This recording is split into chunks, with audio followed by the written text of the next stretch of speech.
Estamos entonces en un nuevo capítulo de Sede Laboral, este programa conjunto de Campus TV y Central. Esta vez vamos a conversar con Andrés Giordano, el expresidente del sindicato Starbucks, y vamos a conversar particularmente sobre el escenario laboral que están viviendo hoy día los trabajadores de muchas empresas frente a esta crisis sanitaria, y en particular sobre el rol que le cabe a los sindicatos para enfrentar estos efectos laborales.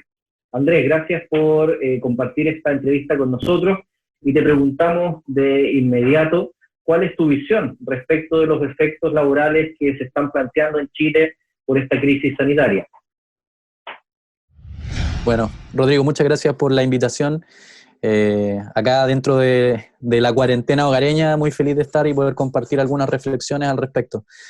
Mira, sin lugar a dudas es que yo creo que el momento histórico que estamos viviendo hoy no lo conoce ninguna de nuestras generaciones. Es un momento, es una situación sin precedentes, por lo tanto, yo creo que particularmente para el caso de Chile y muy basado en la experiencia que nos ha tocado vivir en el rubro de la comida rápida, me atrevería a decir que ese modelo en crisis, el modelo neoliberal que había ocasionado una revuelta importante, quizás también sin precedentes en la historia del país, que había gatillado a millones de personas marchando en las calles por distintas demandas, entre ellas la de seguridad social, trabajo decente, trabajo digno, salarios dignos, pensiones, etcétera, se agudice, ¿no? Y se evidencia además el nivel de desprotección que tienen las y los trabajadores en Chile. Y sobre todo, bueno, en el marco de un gobierno que lo que ha hecho es precisamente proteger ese modelo que venía en crisis, que venía en un profundo cuestionamiento social, mostrando su fracaso ya en tiempos incluso de bonanza, pero particularmente hoy en crisis lo que nos damos cuenta es que las políticas públicas se vienen diseñando en el mismo sentido, en el sentido de hacer que sean las y los trabajadores quienes con sus propias uñas en general se rasquen la espalda ante esta amenaza que significa el COVID, que significa una amenaza no solo sanitaria, sino por supuesto socioeconómica, social, humana, ¿no? Y en ese respecto lo que uno ve es que hoy, ante este nivel de desprotección, ante la inexistencia de seguridad social,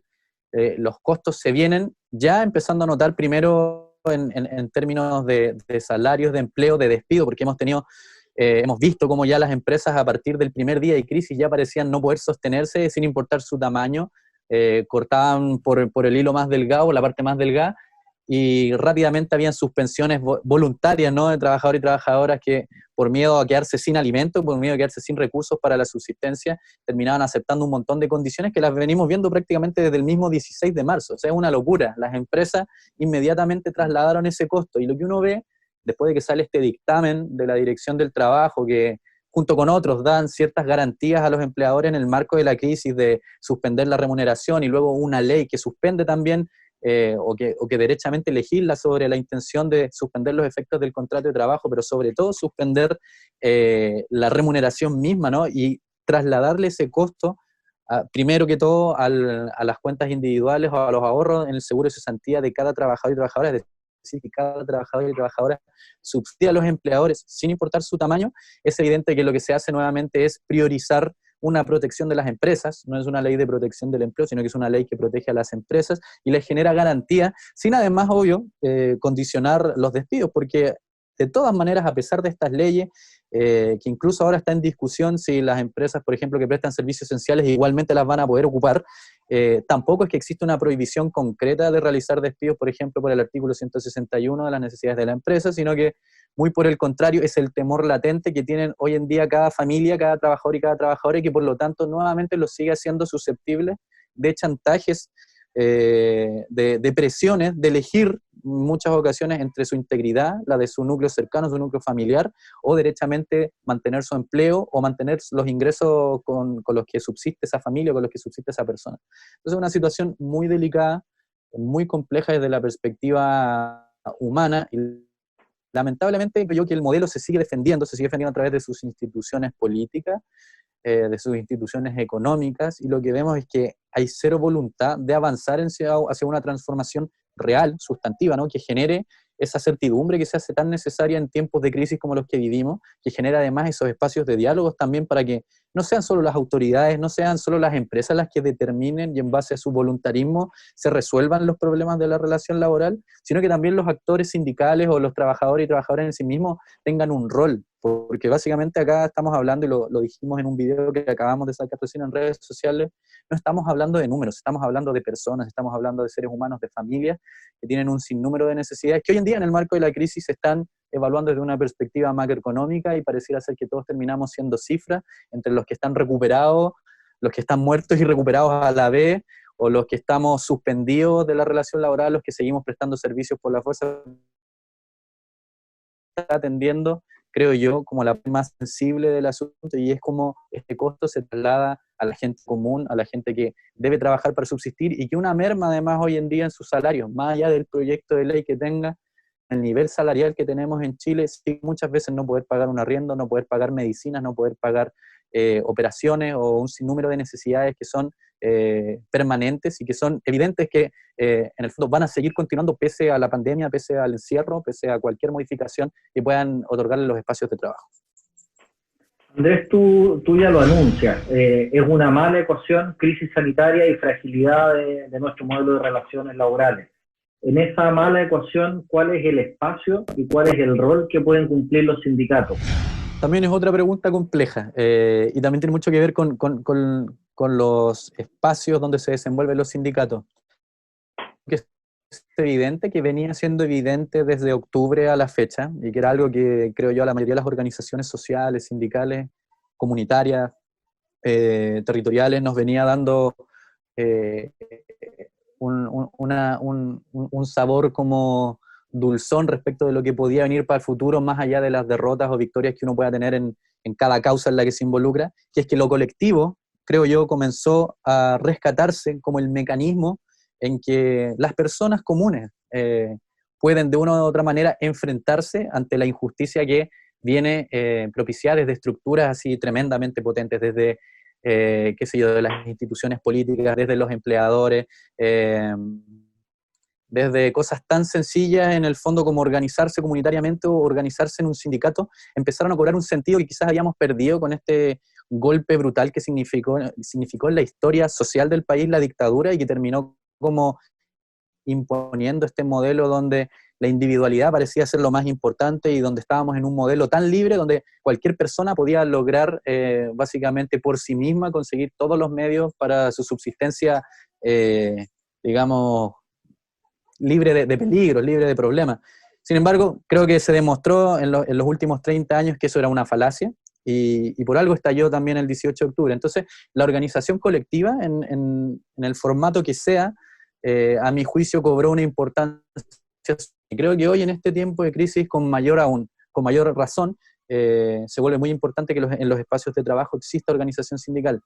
Y nosotros hemos hecho esfuerzos en el rubro porque esa necesidad, en el marco de esta crisis, además, sea una oportunidad para los trabajadores y trabajadoras. Ahora tenemos muchas cosas en contra porque, no sé, si uno quiere crear, por ejemplo, una organización de derechos, si uno quiere, en el fondo, organizarse en un sindicato, ¿no? Constituir un sindicato nuevo, hoy día tienes que la dirección del trabajo no te lo va a reconocer, no te va a prestar los ministros de fe para eso, y estás en una situación compleja. Por lo tanto, te obliga a repensarlo. Bueno, ¿cómo nos organizamos de hecho? No de derecho. Pero sin embargo, lo que vemos es que la gente se está organizando naturalmente. Y hoy en día, por ejemplo, lo decimos con un profundo orgullo, también nuestra organización ha logrado llegar a representar más del 40% de Starbucks. Que uno puede decir, ya, no son la mitad, pero somos 700 trabajadores y trabajadoras. Eso es un número que para el sector, para el rubro, incluso para los sindicatos en Chile es muy alto. Y si uno considera la rotación que hay en esta industria, es un número muy potente. Y que nos pone en la obligación, además, de ser un sindicato responsable en el sentido de responder a esas necesidades y a esa incertidumbre que hoy día todos tenemos acá, los dirigentes, los no dirigentes, los delegados, los trabajadores y trabajadoras de base en general. Estamos todos ante una incertidumbre porque no hay nada escrito sobre esto, no hay una receta, un remedio, y qué es lo que tiene que hacer la organización sindical, por ejemplo, en el marco de esta suspensión para defender los ingresos de trabajadores y trabajadoras. Y ahí estamos todos obligados a pensar un poco como por fuera de la caja. Pero la organización sindical se ha vuelto potente en otras empresas del rubro, como en McDonald's, en Burger King, en Telepizza, en Kentucky Fried Chicken, donde no habían sindicatos, y con el mismo esfuerzo de trabajadores y trabajadoras de este mismo rubro se han logrado abrir espacios, por ejemplo, un sindicato interempresa, que ha permitido cobijar a estas personas y que ha permitido interpelar a empleadores que hasta hace poco, y todavía con mayor gravedad en el marco de una crisis, venían tomando todas sus decisiones de manera arbitraria, impositiva, autoritaria, sin mediar ningún tipo de diálogo, ni democracia interna, ni diálogo social, que son cosas que a nuestro juicio, sobre todo en marcos de crisis como el que estamos viviendo y de incertidumbre, se hacen demasiado necesarias. O sea, como lo peor que puede ocurrir en el fondo es que el trabajador o trabajadora se sienta en el nivel de desprotección que yo creo que el 80%, 90% o quizás más de los chilenos y chilenas o de trabajadores y trabajadoras se sienten hoy en día. Entonces, la organización ahí es fundamental y tiene un doble, perdona que me extienda, soy bueno para hablar, pero tiene una doble funcionalidad que creo yo que además la hace muy fiel a sus propios principios como organización sociopolítica, porque tiene que enfrentarse probablemente a circunstancias complejas con su empleador, pero también tiene que enfrentarse a circunstancias complejas con otros sindicatos y con una institucionalidad que hoy en día está generando políticas públicas que le trasladan los costos de la crisis, como dije en mi primera intervención, a las y los trabajadores. Por lo tanto, también es deber de estas organizaciones cumplir un rol hacia afuera, un rol político respecto de lo que nos está ocurriendo a nivel país, porque al final de cuentas, sin duda que todo apunta a que estamos empezando a ver los costos de la crisis, que podría extenderse por muchos meses más, e incluso una vez que pase como el fenómeno digamos, del encierro, eventualmente vienen los coletazos, y si en el fondo las organizaciones sindicales no han adquirido un nivel de protagonismo y también de organización sólida para hacer frente a esa situación, lo más probable es que terminemos pagando costos incluso más altos. Ya no solo suspensiones, no solo costos remuneracionales, sino que costos humanos, puestos de trabajo que se pierdan, que se desintegren, y por supuesto que eso también nos obliga a mirarnos desde una perspectiva más común, más allá de que uno trabaje en Starbucks o en Burger King o a lo mejor en farmacias ahumadas. Hay un problema que va a terminar afectando a una sociedad completa, y ahí creo yo que colectivamente los sindicatos tienen un rol muy importante, sobre todo porque tenemos un gobierno inepto. Andrés, tú trabajas y eres dirigente sindical de Starbucks, una filial de una multinacional que además fue una de las primeras, si no la primera empresa que anunció que iba a aplicar la ley de protección o la denominada ley de protección del empleo incluso antes de que esa ley entrara en vigencia.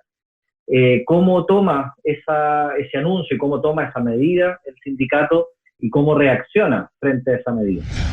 Finalmente, en realidad, como una falta de deferencia, creo yo, como importante a lo que debiera ser una relación normal entre un sindicato y una empresa.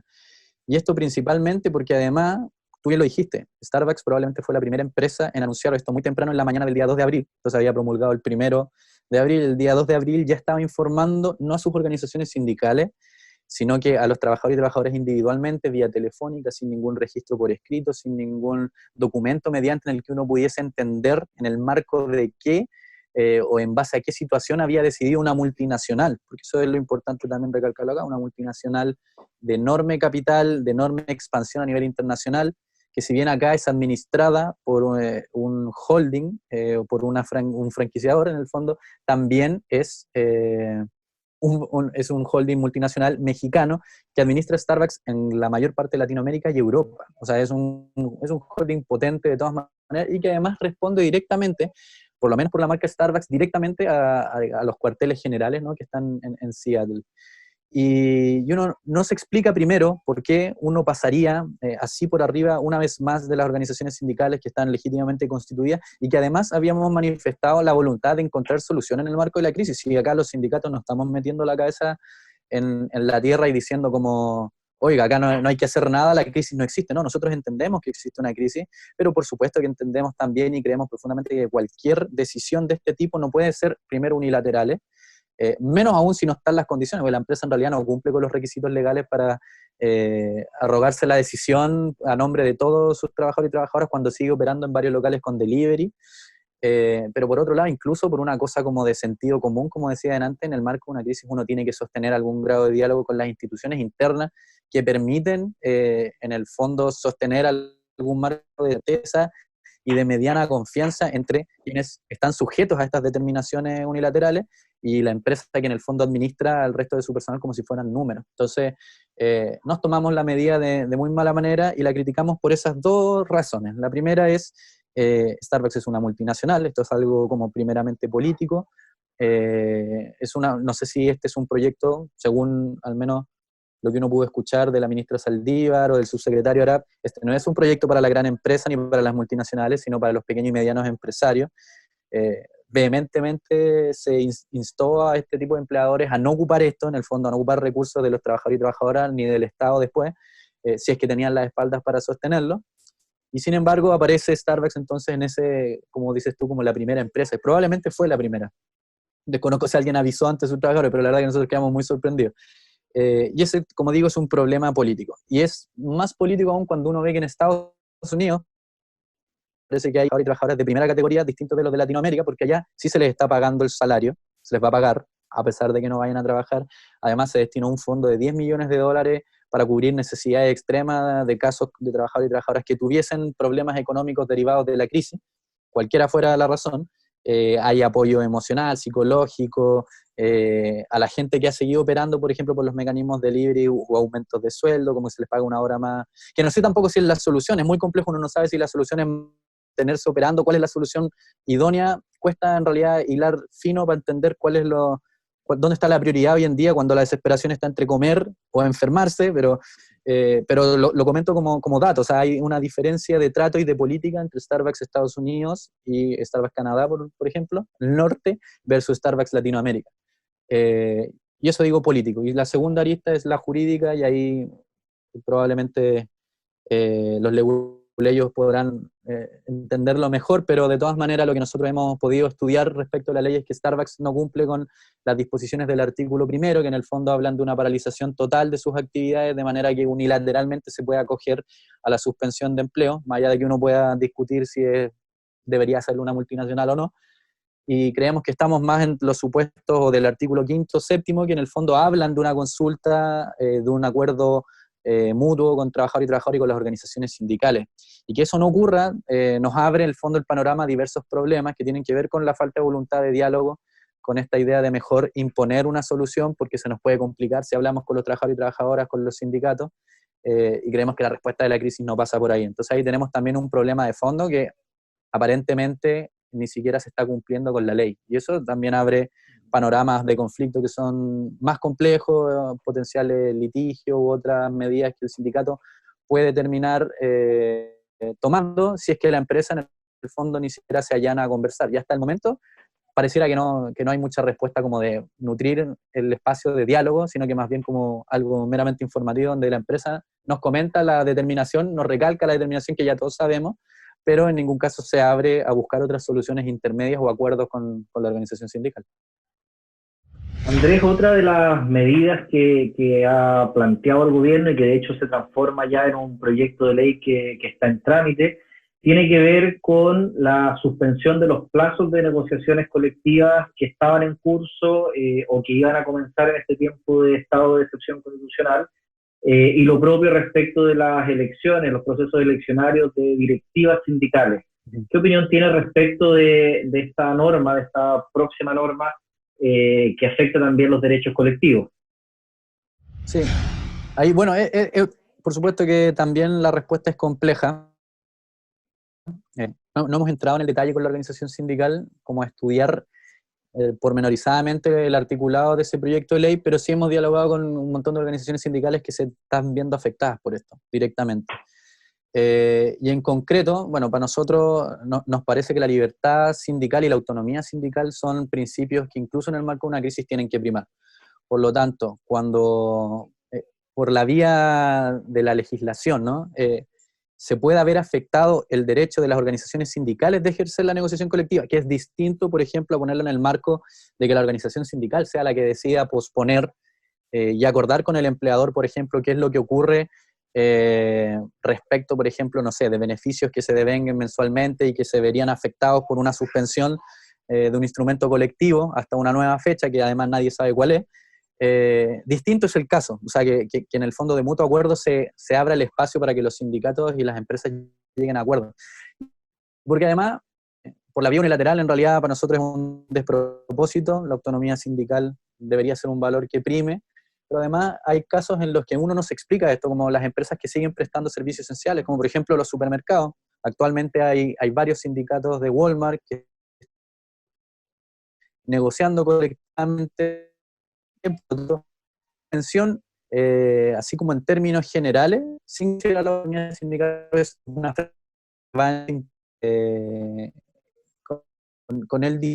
más bien ideológico de las políticas laborales que el gobierno viene lanzando desde el inicio. O sea, recordemos el Estatuto Laboral Juvenil, recordemos también cómo venía la mano con el proyecto de teletrabajo, que además a pito de la crisis le pusieron el acelerador también para pasar un gol y que a la larga también tiene un montón de pequeños espacios ahí para el abuso, que es lo que nosotros siempre habíamos advertido. Y en el fondo en esta situación a nosotros nos parece que es lo mismo. Hay algunas secciones donde se le dan atribuciones excesivas a la dirección del trabajo también para las notificaciones electrónicas, que parece ser ahora una herramienta doble filo porque se ha autorizado también la tramitación de finiquitos sin posibilidad, por ejemplo, de dejar reserva de derechos. Hay un sinnúmero de políticas que van en línea con ir aprovechando una crisis sanitaria para ir quitando derechos colectivos, quitando posibilidades de defensa en el espacio del trabajo y al final de cuentas defendiendo como el mercado, ¿no? Que es que las empresas dentro de esta crisis puedan subsistir, porque parece que son las únicas que generan riqueza bajo la lógica de los defensores del modelo, son las únicas que tienen un rol esencial. Y básicamente en realidad lo que nosotros vemos es todo lo contrario, que hoy día cuando los trabajadores y trabajadoras se ven impedidos de ir a sus lugares de trabajo es que en realidad la economía realmente se encuentra en crisis, por lo tanto es a todas luces evidente que en esta discusión de la dicotomía capital-trabajo en realidad parecía ser que en el trabajo estaba la generación de la riqueza y no al revés como sostienen los defensores del modelo. Entonces un proyecto que avanza en esa línea es un atentado contra las trabajadoras y los trabajadores. Y mencionabas también, bueno, el proyecto... No sé qué tanta subsistencia, ni sustancia, ni posibilidades de arribar tenga un proyecto que pretende como limitar las elecciones de directorios sindicales. Me parece que además no es el momento siquiera de discutirlo, pero que además se pone a pensar, o sea, cuando tenemos una institucionalidad que está mucho más cuestionada, por ejemplo, la institucionalidad política, que esa misma institucionalidad venga a proponer con preocupación cómo la autonomía sindical se ejerce en la elección de los dirigentes de determinadas organizaciones sindicales, me parece también básicamente una hazaña criminal en el marco de esta crisis. Y la rechazamos rotundamente porque además desconoce lo que significa la realidad del mundo del trabajo cuando sabemos que hoy en día los dirigentes además, todos saben que si no fuera por la protección que tienen, básicamente estarían despedidos minutos, o sea, yo sé que yo el día que deje de tener fuero, y yo creo que va a ser pronto porque también creo que tiene que haber una renovación, pero que una renovación que depende de la organización sindical, ¿no? De que la organización sindical estime que hay gente preparada y que ya está el capital humano para tomar un rumbo distinto, o que a lo mejor los dirigentes son nefastos y hay que cambiarlo. Eso es autonomía sindical, pero que por un fenómeno legal se pretenda regular eso, más que nada parece ser como una herramienta para que rápidamente empleadores se puedan deshacer a lo mejor de dirigentes que históricamente han dado batallas de largo aliento, que no necesariamente se resuelven en 2 periodos. Y eso lo rechazamos también rotundamente, nos parece, por decirlo en buen castellano, una mariconada de esos sectores políticos que hoy día quieran levantar discusiones artificiosas como esa y no se miren el ombligo un ratito porque los cuestionados en términos políticos, históricos y como defensores del modelo han sido ellos, así que eso más o menos creo yo que es como la opinión de nuestra organización, porque sí lo hemos discutido, nos parece una ridícula. Andrés, se nos pasó volando el tiempo, te agradecemos tu espacio, tu disposición siempre para participar de estas actividades del Central y esperamos verte en una próxima actividad. Muchas gracias. No, y muchas gracias a ustedes por invitarnos y de todas maneras por ayudarnos a difundir también la situación crítica que está nuestra gente.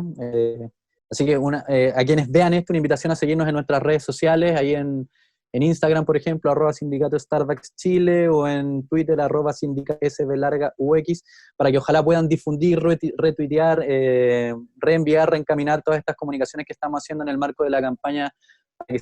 a cargo del problema que significa que trabajadores de salarios precarios hoy en día vean sus remuneraciones aún más afectadas, en un primer mes en un 70%, o sea, en un 30% y en un segundo mes en un 45%. No nos da para vivir así, no nos da para pagar nuestros arriendos, nuestras necesidades más básicas, así que vamos a seguir en la lucha con todas las dificultades que eso signifique. Si nos pueden apoyar con eso, sería genial. Un abrazote grande, Rodrigo, y de verdad encantado de estar acá. Para la próxima volveremos. Muchas gracias, Andrés Giordano, presidente del sindicato Starbucks. Nos vemos en una próxima entrevista.